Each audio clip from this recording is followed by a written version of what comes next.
Hello, everyone, and welcome to this week's episode of This Just In. We are here at the Freakopolis Geekery, and we have some really cool stuff to tell you about this week. Yeah, not a huge shipment this week, but some really awesome stuff and some other pieces of news. So, a lot of things that we can talk about in this little show. Definitely, there's definitely some awesome new titles. We got the next comic book club to talk about. So, very excited for some of the stuff that arrived this week in our comic shop and comic shops sort of around the world.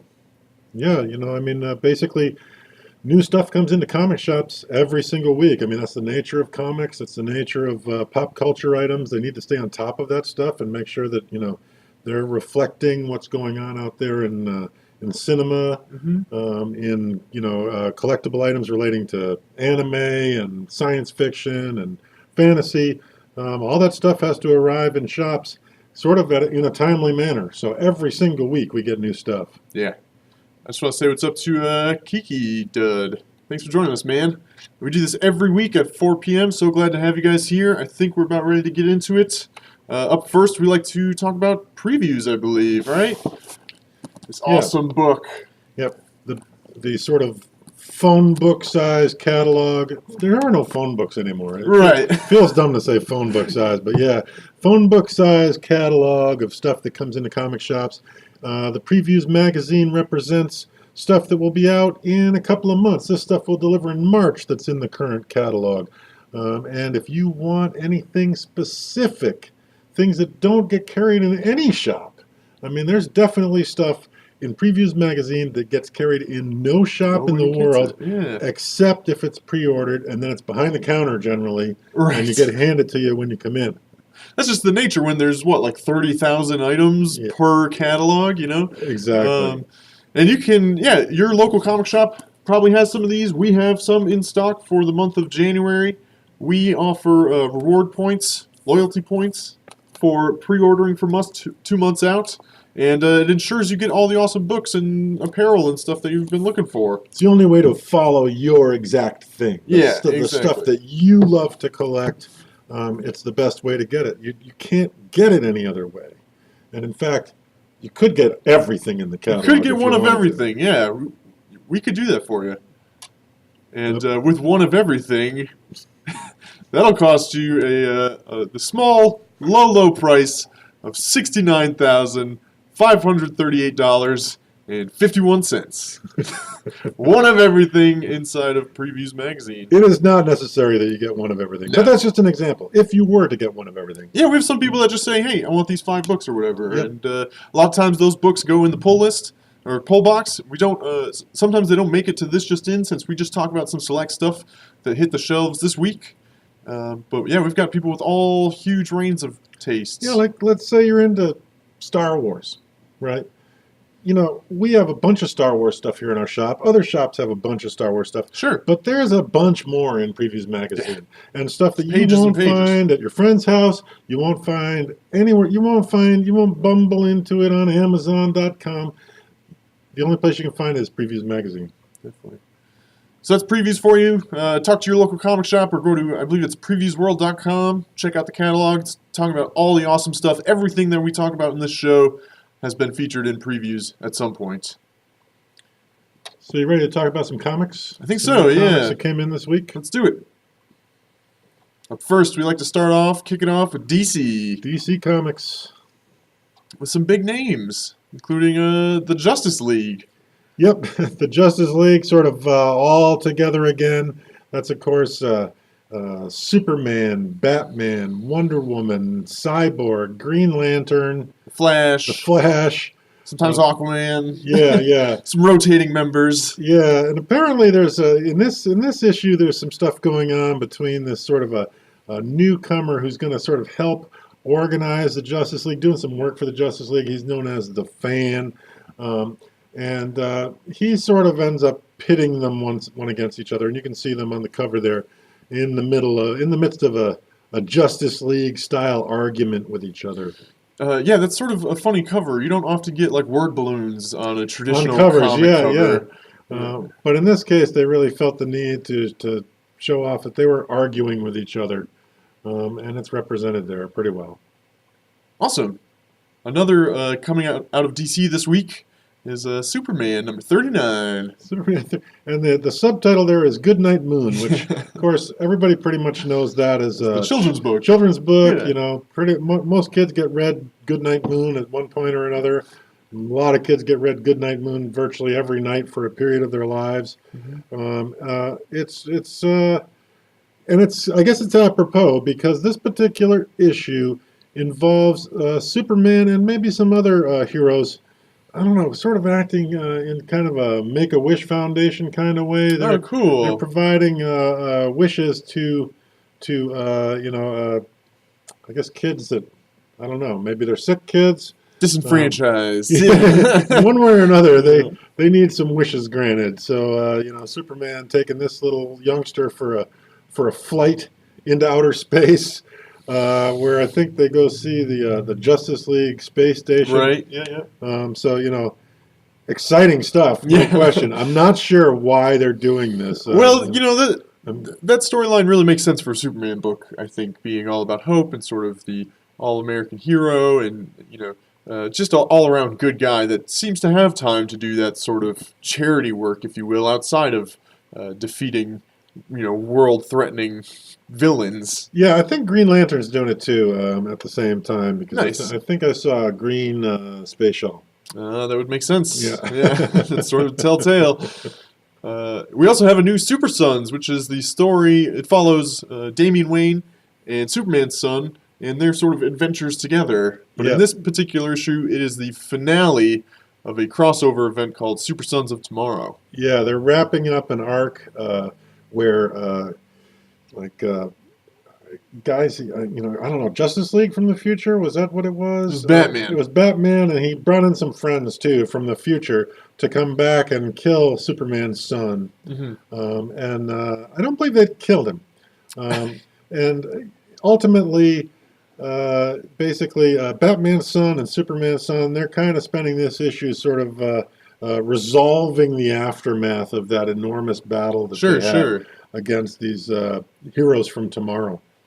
So the climax has sort of happened in this crossover event. Now we're getting the fallout from it. Yeah, and I believe Superboy's son, or Superboy's mother, turns up, who is Talia al Ghul. Really? Yeah. Okay. She comes up. Maybe I don't know what she's gonna do, but she turns up. Interesting.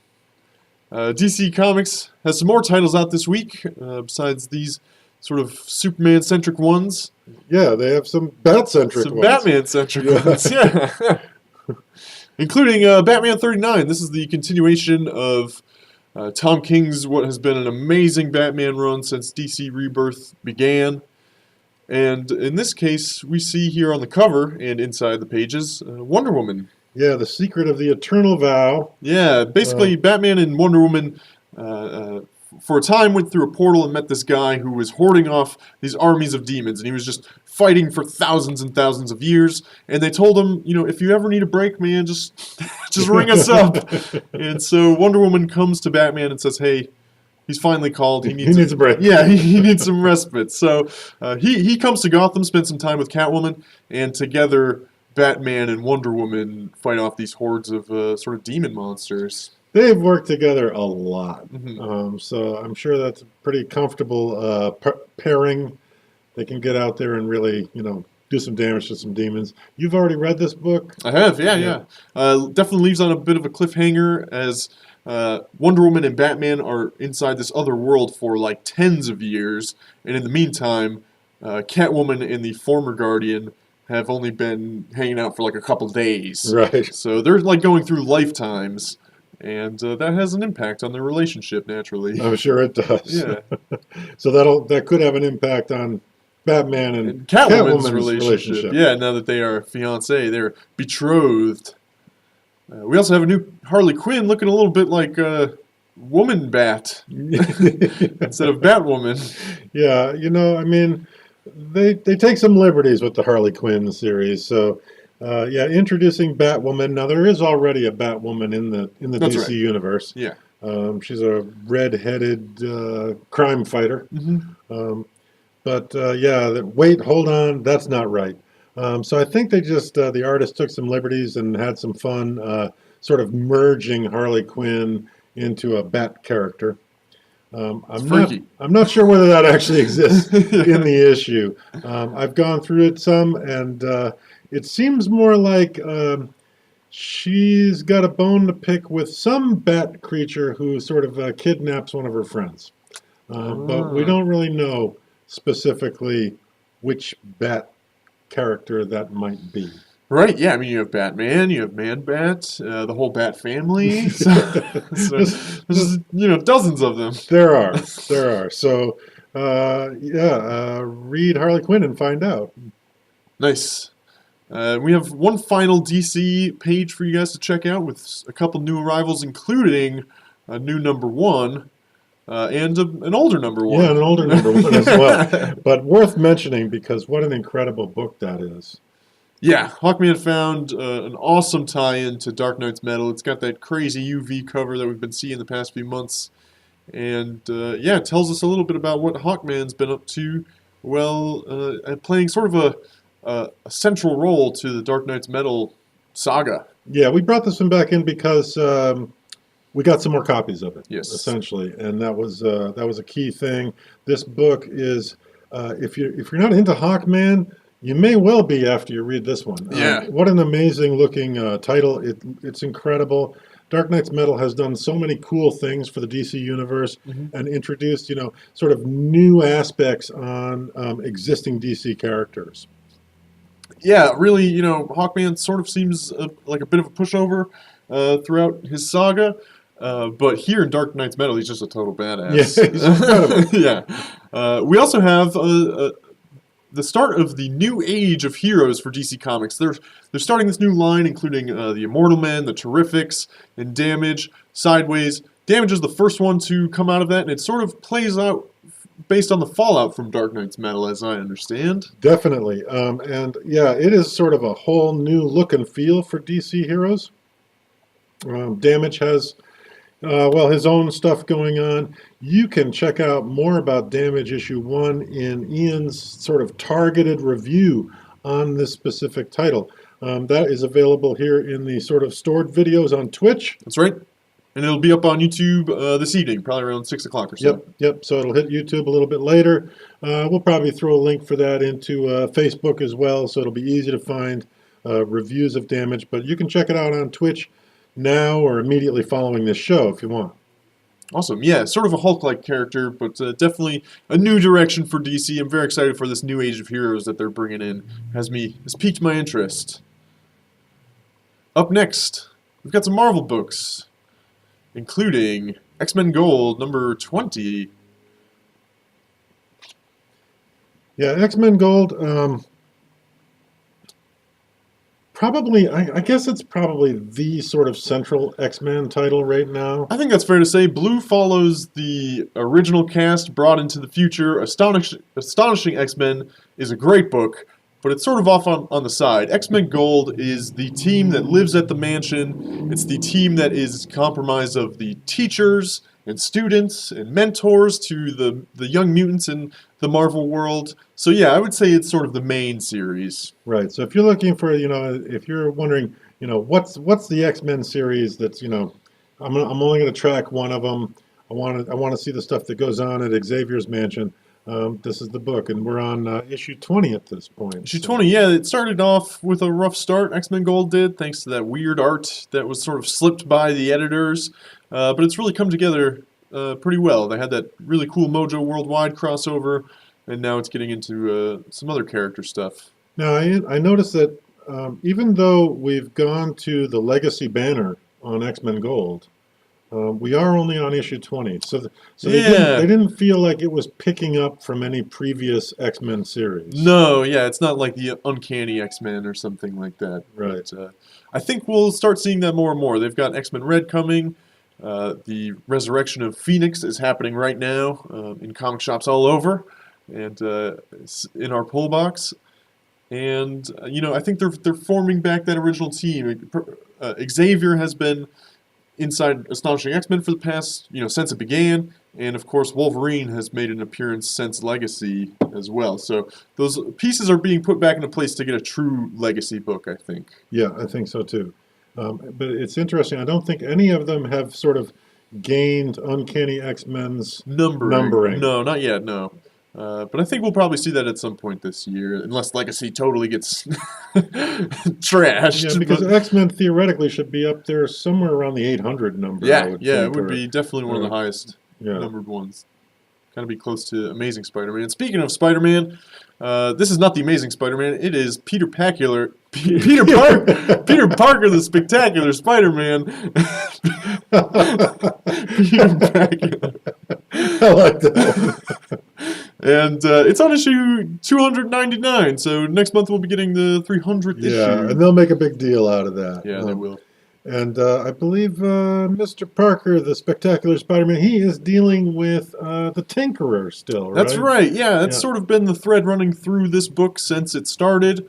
And we finally get some big reveals in a ton of crossover characters. This book is jam-packed with, it's got Black Panther, Hawkeye, Ironheart, Vision, the Wasp, as well as a bunch of classic villains. It's just jam-packed with awesome Spidey characters. That doesn't seem like normally to fight the Tinkerer, you wouldn't need that. You wouldn't need, half of the Avengers roster. Right. Unfortunately, Spider-Man's long-lost sister has running through her blood information pertaining on how to defeat all superheroes and supervillains. And that's why she's being hunted by S.H.I.E.L.D. and why the Tinkerer is also hunting her down. Because he has the means to defeat those supervillains if only he knew how. He can build stuff to do it. Right.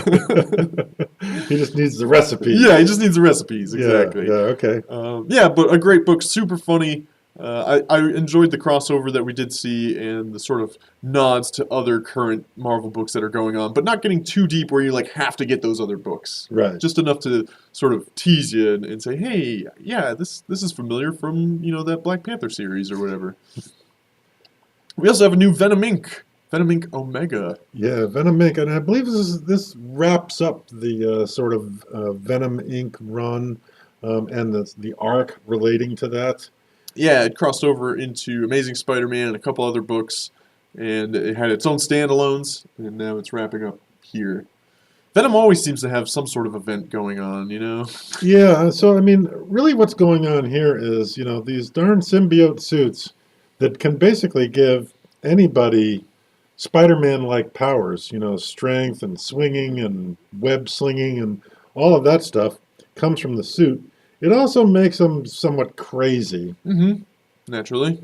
And, sort of a crime syndicate in New York City has been sort of taken over by a symbiote suit that calls itself Maniac while it's on this leader character. Mm-hmm. And he's got a number of symbiote-suited guys working for him. And they're basically trying to take over all of New York City using these things. And they're up against Spider-Man and Flash Thompson as Venom. Yep, Anti-Venom. Yeah. Or Venom. Yeah. Sort of goes both ways. Right.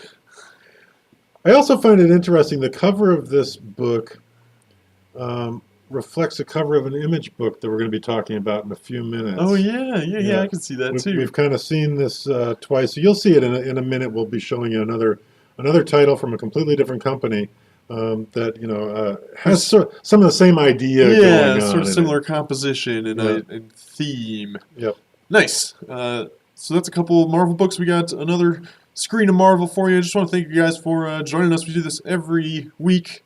Every Thursday at 4 p.m. Eastern Time, talking about all the awesome new comics games that arrived at our shop, Freakopolis Geekery. Up next, some more Marvel with Avengers. Let me see if I can remember. 676? Is that right? Yes. With a really interesting cover. Speaking of cool covers, yeah, this one is neat.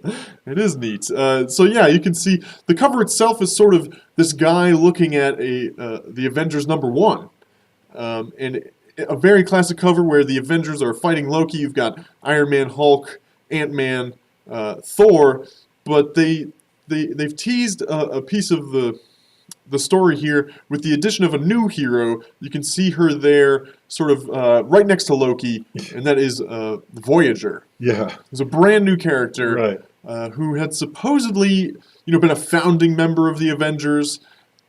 Eventually got ripped out of space-time, sort of through the use of her own powers, and wiped from everyone's memories. But when Earth was ripped out of space-time, she rejoined it, and now she's heading up the Avengers in the current day Avengers number 676. It's a very clever idea. Yeah, it is. You can see in the background there the comic boxes, a comic stand. So someone's cool collection. They were going back to say, hey, was there a character in the Avengers originally? And they pull their book out and find out, oh yeah, there she is right on the cover of Avengers number 1, a 12-cent issue from back in the day. Kind of battered and not very well taken care of. No, but it was well loved. Yeah, certainly enjoyed. And it's probably still worth a couple $1,000s. Probably, yeah. Given that it's an Avengers number 1. But yeah, it's really neat that they inserted that character into that sort of retro fiction kind of thing. Yeah, in the Avengers No Surrender, the current Avengers run, I'm really enjoying the idea that they're bringing this new character into Marvel, the Voyager. She seems super cool. We haven't seen much of her yet, even inside of this issue. We get sort of some of her history and why nobody remembers her, but there's plenty left to learn. But she seems really interesting, has a unique power set. She's really well looked up to by the characters of the Marvel Universe. The other interesting thing about this book is it's a weekly title at the moment. Avengers is coming out every week for the next 8 weeks. Yeah. They've got a story they want to tell, and they want to tell it quick. Yeah, and I'm liking that format. I read 675 last week and said, okay, I'm in on this. This is pretty cool. Had that great lenticular cover, really cool, interesting introduction of a new character and idea behind it. And to pick it up again this week and sort of come right back where they left off, I thought was really well handled. Yeah, I like it. We have some of those 675 and 676 on the shelf. Up next, though, the Mighty Thor. The Mighty Thor, and it's another one of those circumstances where Asgard is being threatened, and Thor himself or herself in the form of Jane Foster, Thor, not available to take the call. No. Yeah, Mangog, the God Killer, a different God Killer than the God Killer saga, but that's really his whole plan, is to destroy Asgard. He's just tearing through the place, and he's worked his way up to now the throne room and is facing down with Odin. But in the meantime, on Midgard, or Earth, Jane Foster sort of encounters an intervention from some of her closest confidants, Stephen Strange, the Falcon, where they are basically like, you can't do this anymore. You can't be Thor anymore. It's killing you, because she has cancer. And Stephen Strange determined that the chemotherapy is stripped from her body when she turns into Jane Foster, God of Thunder. Right. But she feels a strong sense of duty to maintain peace in Asgard. She knows it's under attack, so she's really battling with this. I think we're closing in on the end of Jane Foster Thor. Right. Yeah, it would make sense. I mean, you can see possibly Mangog being the God Killer in this case, and actually, sort of finishing her stint as Thor. Yeah, I think it would be an appropriate end. This book is really, it always feels oversized. I don't know if it actually is or not, but it's, well worth the price tag, and there's a lot of story in there, and I think it's one of Marvel's strongest books. Now, have you read this book Yep. already? Yeah. I saw Heimdall, the guardian of the Rainbow Bridge. He was throwing down with Mangog. He was, yeah. Did it work out for him? No, I think post fight with Mangog, he's still alive, but not in a good place. No. Okay. Didn't go so well. No, it did not. Up next, that'll do it for Marvel Comics. Of course, a bunch of books hit the shelves, a bunch made into our pull box. Yeah, there was a lot of Marvel Comics that came in that were pre-ordered by people through previews, straight into their pull boxes. They're available to be picked up. And you can do that too. just let us know if you want to start yourself a pull list. Up next, Image, putting out some good titles this week, including all three of these. I really enjoyed all three of them. Yeah, these are some interesting titles. Image published mostly some dark stuff this week. Yeah, definitely. I just want to say what's up to Klingon Jim. Good to have you here, man. Hey, Jim. Can't wait to do the show later. In the meantime, Kill or Be Killed is on number 15. We see Dylan here, our vigilante, tortured young man in a straitjacket and presumably in a mental institution. Yeah, and this title, I mean, this is an Ed Brubaker written title. It's sort of complexity and depth belies its title. You know what I mean? Definitely. You kind of assume that it's going to be sort of simple and straightforward, and it's not so much that. And it's very much a psychological examination of this character, and it constantly has twists and turns and suspense. Brubaker is really good at building suspense. Yeah, amazing. I was thinking that while I was reading it earlier today. I was like, man, not many comics make me feel this tense. Yeah. Why are my hands sweating? Yeah, literally. It's pretty, he's really honed his craft throughout the past few sort of noir books, and this might be his strongest stuff yet. And now something I didn't realize is that the monthly issues of Kill or Be Killed include stuff that you don't get in the trade paperback. Yeah, he does a pretty serious letters page where he talks about all the awesome stuff he's been keeping an eye on. Yeah. And so I mean, that's one of the reasons to go ahead and, I mean, I know a lot of people like to get the trade paperback, and it is a great way to read the books. But it also makes sense, certainly on your favorite titles, to also get the monthly issues, because there's definitely, they pack some stuff in specifically in Kill or Be Killed. They pack some stuff in that you don't get any other way. Mm-hmm. I want to, real quick, let's see. Klingon Jim, did you watch Black Lightning? So that just premiered on, the CW, I believe, the Right. DC Universe television show. Did not watch it. Not really a fan of comic television for the most part. I like the Netflix stuff pretty well, but I've sort of fallen out of favor with most comic television. Yeah, I guess we'd have to wait and hear some reviews, people telling us, man, you really need to watch that. Yeah, some friends of the store have said it's really good, and maybe it's worth checking out. It's just like cable these days. Ooh. Right, exactly. In a lot of cases, we're advocates of reading the comics.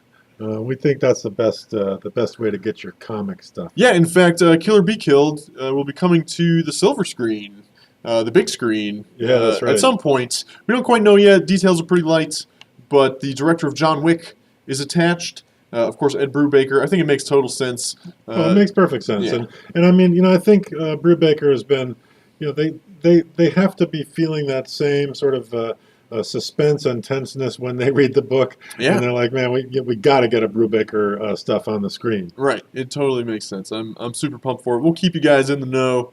On movies, on the other hand, I try and keep up with pretty good. So that's Kill or Be Killed. Up next, Dark Fang, number 3.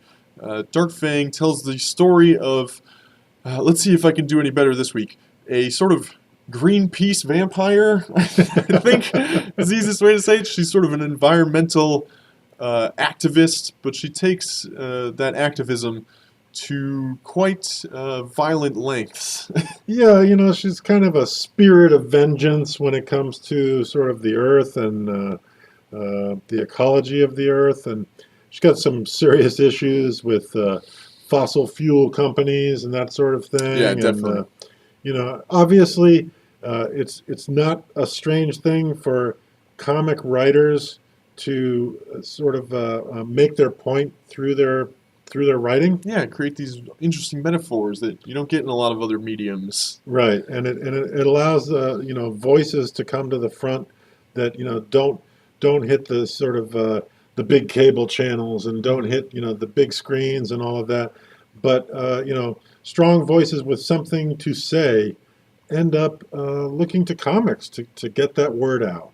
Yeah, and I think that's very representative of these next 2 issues, Dark Fang and Days of Hate.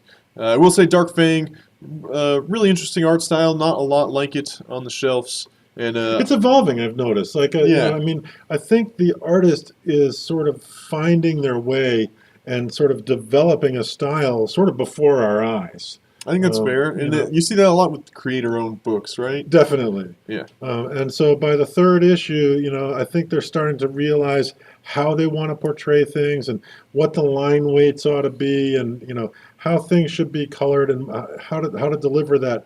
And I believe that they're hitting their stride finally with this title. Mhm. Up next, Days of Hate is a brand new #1 coming from Image Comics. This is part 1 of 12, and it tells the story of a near future America, I would say. Things have sort of, 2022, I I believe believe it takes so, place yeah. in. And things have sort of continued down a very, this seems like a possible future. Uh, the rise of the alt-right and hate crimes, things of that nature, White supremacy. yeah, have Uh, really evolved and not been, stemmed at all inside of Days of Hate. But there are people trying, and those are the characters in this book that we're following. but they're of course people outside of the normal power structure. Yes. I mean, it's essentially a resistance group at this point, and not even any sort of minority in the government. No, no, yeah, they're essentially everyday citizens, that got angry and decided to take the fight to what they saw were injustices, but very, very appropriate, very timely. Um, It's definitely a hate-filled country. in this book, yeah, yeah, Yeah, yeah, for sure. And that's one of those cases where comic writers are using their talent and ethic to make a stand and say something they feel worth talking about. and it's the sort of thing that you can really only get in comic shops, in comic specialty shops. This sort of thing isn't readily available in even popular bookstores, Mm-mm. because they try to stay away from things that might seem touchy. Right. You know, and yeah, comic shops are the last bastions of free speech out there, and this is a perfect example of that. Yeah. Very strong first entry. Looking forward to. I like that they have a 12-issue series. They're going to tell their story and leave it at that. So excited to have that here. #1's on the shelf now, and but up next there's some more Image comics as well. Yeah, another title that we wanted to talk about, Ice Cream Man. Ice Cream Man, another #1. An interesting book. I didn't know how to feel about this when I saw it in previews. Didn't know how pre-orders were going to be, but they actually turned out pretty strong. And there's that cover that we were alluding Yeah, to. on the right-hand side is the cover that we felt, it looked a little bit like the Venom Inc. cover where you're basically looking inside a mouth. In this case, in Venom Inc., you were looking at characters standing inside Venom's mouth. In this one, you're looking at sort of alternate versions of the same head inside the mouth. Yeah. But you also have that sort of cover A on the left. Yeah, which is super retro. Yeah. And has that sort of style that you might see on a ice cream truck or something like that. And Ice Cream Man is the story. It follows this titular Ice Cream Man, and they're all like sort of one-shots. They're standalones in a sense, and it's his encounters with the weird people he meets. Yeah, I wasn't quite sure like how this title was going to be. Like you said, initially it was tough to tell, but it really what it comes off as to me now is something more like a Twilight Zone sort of thing, where back in the day, Rod Serling appeared in every Twilight Zone, and he was kind of standing there and smoking cigarettes and telling you what what was going on in that particular episode. Yeah. That's the Ice Cream Man is the sort of connecting factor between all these one-shots. So every individual issue of Ice Cream Man is going to tell its own sort of containerized story. Mm-hmm. With the Ice Cream Man sort of serving up those ice creams on the side. Yeah. Giving some context. He gives context and creates a sort of a window for the audience to check out these stories that the writer has in mind. It's a cool idea. It's an interesting idea. They chose an interesting character. I think it's going to be fun to watch how this sort of plays out across multiple issues. Whether they bother to create any connection between the issues is tough to tell at this point, beyond the Ice Cream Man himself. Right. So that is our final new Image comic. Oh. It is a good example, though, of the fact that in Previews magazine you have the option of checking out alternate covers of a single issue. So we did have people pre-order the issue on the left, and we had people pre-order the issue on the right. They're the same content inside, but they have their own unique style of the covers. Some people buy both in order to ensure that they've got the entire collection. Sometimes an alternate cover will become more valuable than the primary. Other times the primary is the more valuable one. It all depends on how many get purchased, what the rarity levels are, and all of that. So it's really cool to be able to, with Previews magazine, check out how the covers are being handled, and to select your favorite and order one of those in, because we're unlikely to carry to stock on the shelf all of the available alternate titles for some of these things. Right. Or you might be like me and see that, Andrew McLean's doing a Curse Words cover, and one of my favorite artists, and I'm already reading that book. Gonna get that cover. Yeah, that's the one I want. yeah, yeah, exactly. Very cool. So, as we said, that is Image Comics. We have some indie books, just a couple, new this week, including Jimmy's Bastards, number 6 from Aftershock Comics. In Jimmy Bastards, Jimmy, much like Dylan in Kill or Be Killed, is also now in an insane asylum. Yeah, so we're seeing some common threads going on across some of these things. Jimmy's Bastards from Aftershock Comics is the story of a James Bondian type character who has kids all around the world, as a James Bondian character would. And those kids want to kill him. Pretty much, yeah. That's the extent of it. They've, at this point, gotten a hold of him. Things did not work out so good for Jimmy. And, it sort of broke him finding that sort of thing out. And he ended up in the insane asylum. Luckily, he has a very dedicated partner that is going to take the fight to his bastard children. And hopefully get him out of the rubber room that he's locked in at this point. Hopefully, yeah. I think she's hoping to. I think. She's not the biggest fan of him as a feminist. He's sort of a womanizer. So, yeah, definitely. Yeah. But Garth Ennis writing this wacky, sort of very adult book with a really cool indie publisher. You really can't go wrong. Yeah, Garth Ennis, obviously the writer from Preacher, which is just an amazing series. We have the Preacher trade paperbacks here at the Geekery.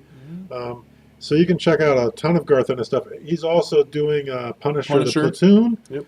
So he's got some really good writing from several different companies going on right now. But Jimmy's Bastards from Aftershock is a unique title.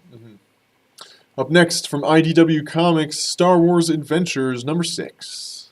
Yeah, the sort of Saturday morning cartoon version of the Star Wars comic series. This one following a new character from The Last Jedi. Yeah, it looks like Rose. It is Rose. Yeah. Sort of a mechanic for the Resistance. She ends up hanging out with Finn quite a bit. Yeah, and doesn't intend to be any kind of a front character, but in this case ends up being a sort of front, key character. Hey, Klingon Jim. What's up, man? So Star Wars Adventure, that very sort of anthology version of the Star Wars comics by IDW, which is a little different. Star Wars comics are usually published by Marvel. Fun, sort of Saturday morning cartoony, like you said. Yep. Fun reads, excellent to read along with the kids. But we've got a lot of adults that collect this title as well. No, it's just a super fun read. Just a good book. Up next, WWE number 13. Number 13, yeah, and they're sort of following, I believe, some stuff going on. There's a 25th anniversary of Monday Night Raw, and so they're touching on some of that. And I believe one of the wrestlers, I think Samoa Joe, is a co-writer in this in order to help tell his story as he came into the WWE. Nice. So that does it for indie books this week. Of course, as we said before, a bunch of indie books hit the pull box this week. Oh yeah, a Yeah, lot. a ton. But here's a nice little selection of some stuff that we've been reading.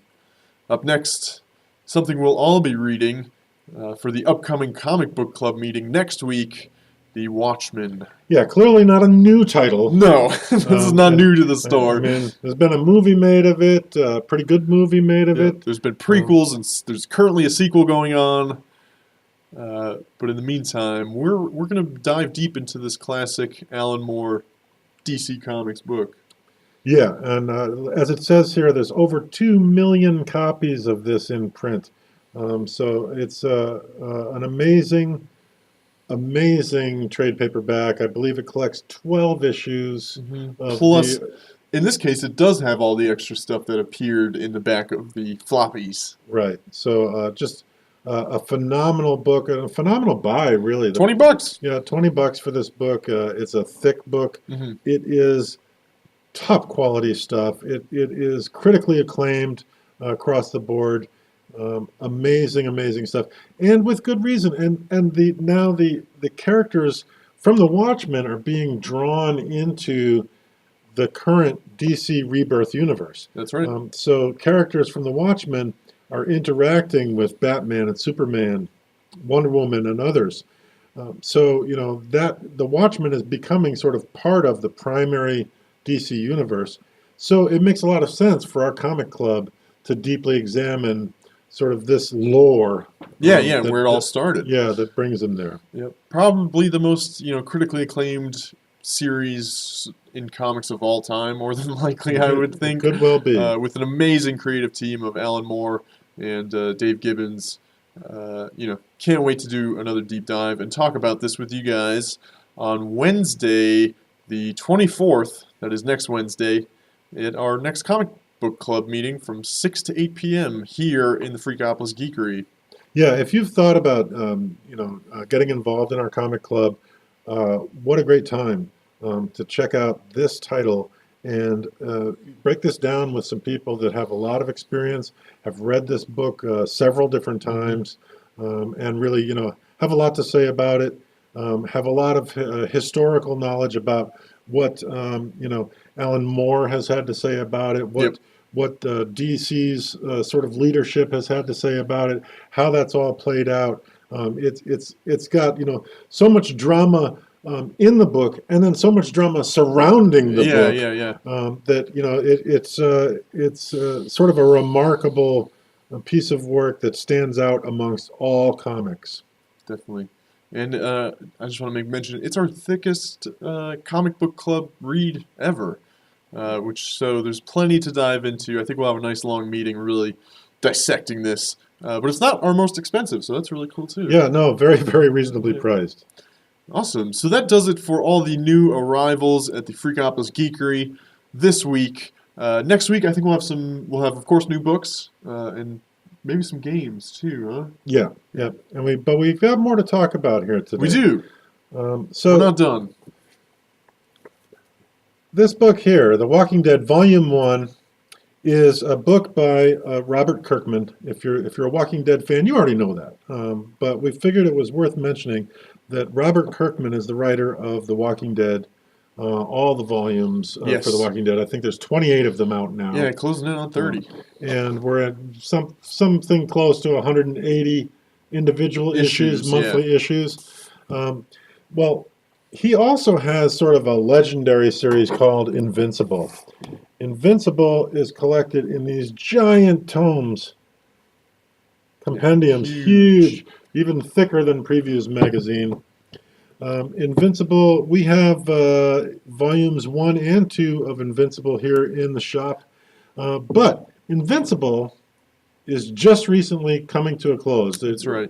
I don't know. Did we get the final issue yet, or I think it's this month. Yeah, I think we're issue yet to 144. We're yet to get the very final issue, but Mr. Kirkman has put a sort of stop to that series and sort of wrapped it up, which is pretty amazing. And the reason that we bring that up, that he writes The Walking Dead, that he also wrote Invincible and has wrapped up Invincible is because he has a new title coming out called Oblivion Song. Oblivion Song, as you can see here, this is an advance edition. It is not for resale. It is a trade paperback.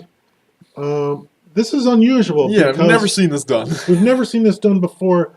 This trade paperback is here in the shop, and you can come in and check it out. It's Robert Kirkman as the writer. An amazing Italian artist, did all the art for it, by the name of Lorenzo De Felici. But we have the trade paperback here. The comic itself doesn't even come out until March. It doesn't come out for 2 more months. It is in this previews right now. Yeah, so you can order the comic. You can start ordering the comic.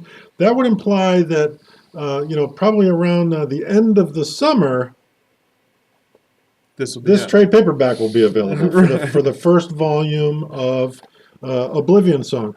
And the reason that they did that was to give us the chance to tell you that this is going to be a cool book. It has an awesome pedigree, an incredible writer, an amazing artist. I've flipped through this book already. I haven't read every word, but I've flipped through the book. The art is incredible. It is so Robert Kirkman. It tells the story of 300,000 people sort of disappearing off of the earth, out of Philadelphia, and going to a sort of world called Oblivion, and then sort of continuing to live there in sort of dire circumstances, and they have not been rescued. And there's a character who sort of moves between the earth and Oblivion in order to try and find a way to rescue these people, and this sort of tells his story. It looks awesome. Yeah, it looks incredible. It looks incredible. It's highly recommended. We wanted to expose it to you in case you wanted to say, hey, Freakopolis guys, pull me one of those. I want copies of that set aside for me. I want them brought in. It's a good time to do it. It's the time to do it now. Yep, and you can come in, and we would be glad to let you take a look at this book so that you can validate that, yes, you want to be involved in that. These books, Kirkman's series, become valuable titles as well. Mm-hmm. So, we can't guarantee it because nobody can guarantee that, but the likelihood is these books will increase in value over time, and it'd be a great thing to have in your collection. Having number ones in your collection is always a good thing, and this is a great title to have. Yeah, and not to mention, I mean, you're going to be ahead of the cut, right? I mean, there's the potential for this to turn into a television show, and you to be able to tell all your friends, like, yeah, I've been reading that for like 2 years now. Yeah, since it's the really day. good. Yeah, so it's at the top of my most anticipated for this year's comics. I was so surprised when we got this trade paperback. Yeah. It's like, never seen that done before, and I really can't wait to crack it open and it also, the fact that we did receive the trade paperback like that also indicates that there won't be any delay issues. No. There won't be, months missed or skipped or pushed back or any of that stuff. Kirkman has this thing done. I mean, he's got it in the can. It's a matter of releasing it out to comic stores. It's a matter of exposing it to the readers out there like you, and getting your orders so that you can have these books waiting for you the day they come out. That's right.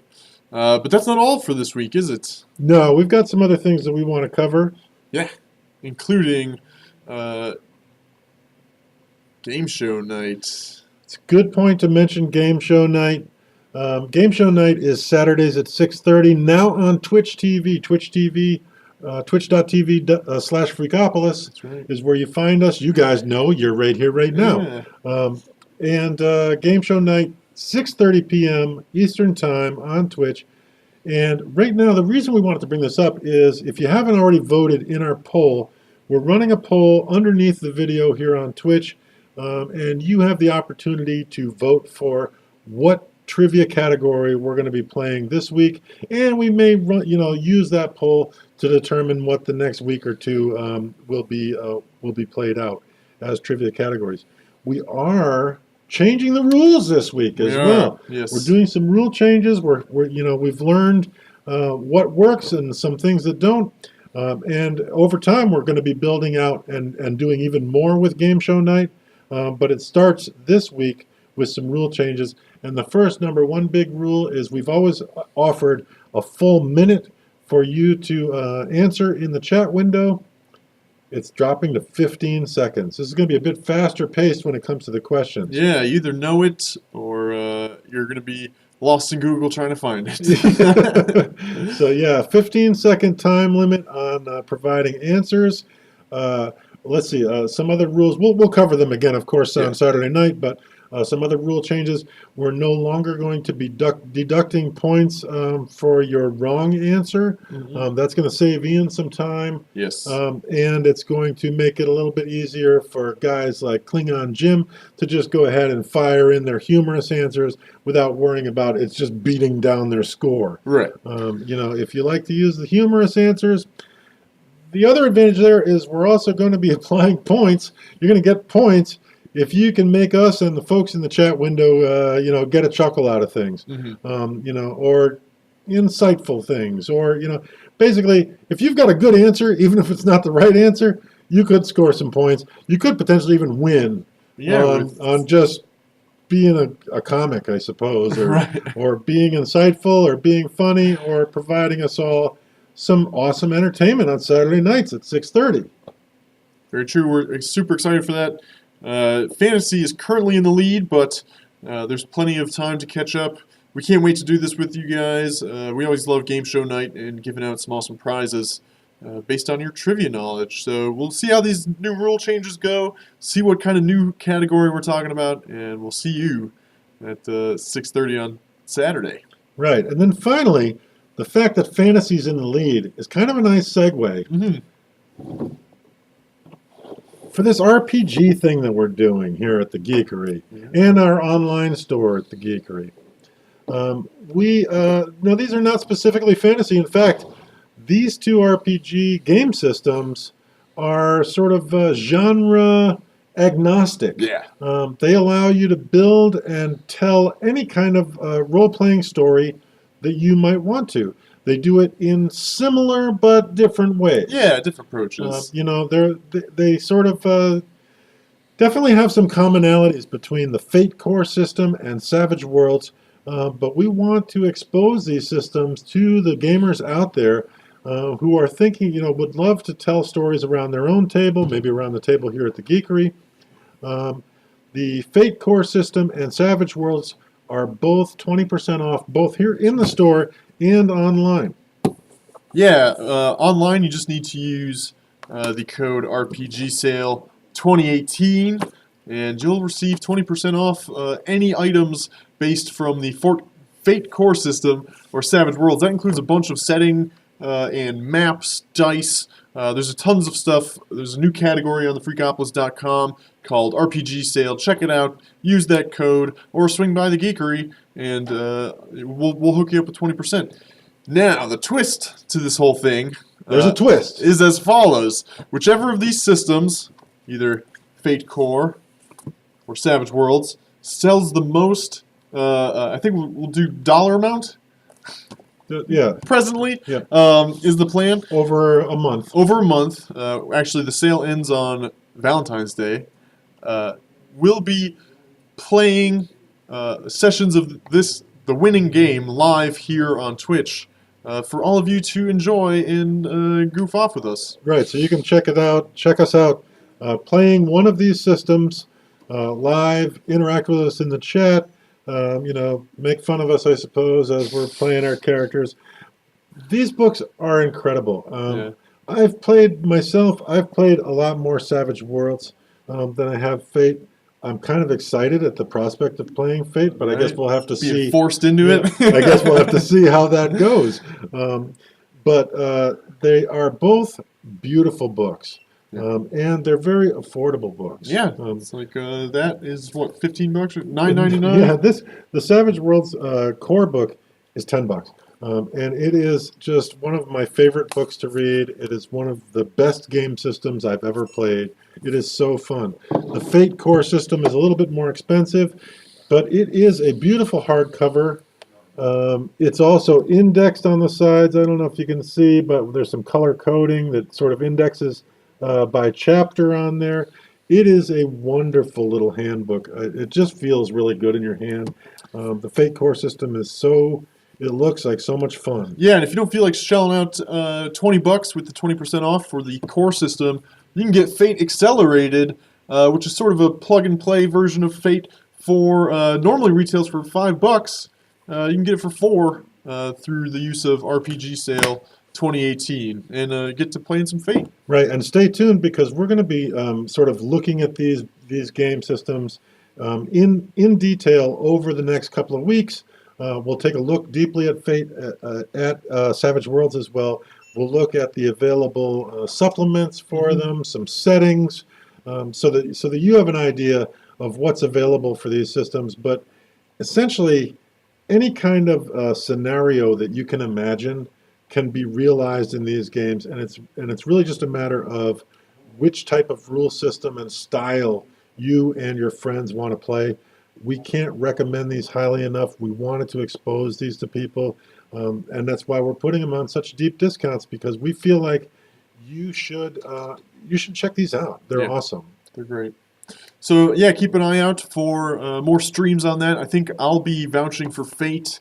Well, Ian will be vouching for Savage Worlds. Just our style.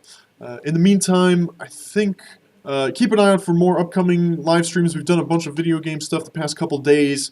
I don't think we will be doing it tonight, as I have to join Klingon Jim in Trek Talking at 7:30 Eastern Time. Yeah, that's right. You guys are doing a lot of game streaming now, too. Yes, we are. Yeah. And I think potentially tomorrow we'll keep you guys in the know, and definitely join us for Game Show Night, 6:30 on Saturdays. Or better yet, stop into one of our many events happening this weekend in-store at the Freakopolis Geekery. Thank you so much, guys, for joining us for this week's This Just In. Hope you saw something you liked, and we hope to see you soon. Can't wait to see you guys on Saturday night. Take it easy.